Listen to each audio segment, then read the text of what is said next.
This is such a predicament of Cirrus Research. I want to call your attention to the earnings work we've done for the quarter. The heads up on this is that we are still locked in an earnings driven cycle.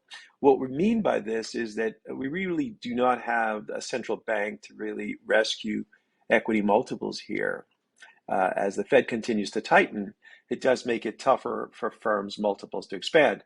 As a result, earnings really will drive share prices. Um, when we look at the current environment as we're witnessing the slowdown, and at least the forecast that keep coming down, we think this is very good for the earnings reports. The problem is, I don't think we're there as yet.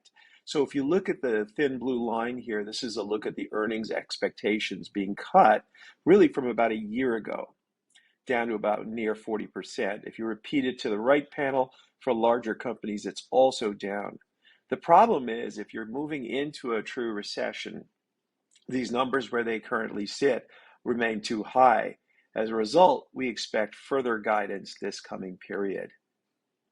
Um, to give you some examples of extremes, take a look at the left panel, which relates the bank results. And this suggests that the forecast in the banks, they remain way too optimistic. So this is one extreme within the small mid-cap market. On the other end, as a result of the sort of supportive backdrop I think we've got for industrials, the expectations really for, as an example, especially chemicals, they've come down sharply. So to some degree, if you do see an increase in infrastructure spending, the chemicals area should end up doing fine. These estimates have been cut sharply. And then finally, looking at the earnings torpedo work, basically any way we can to really offer protection in this environment matters.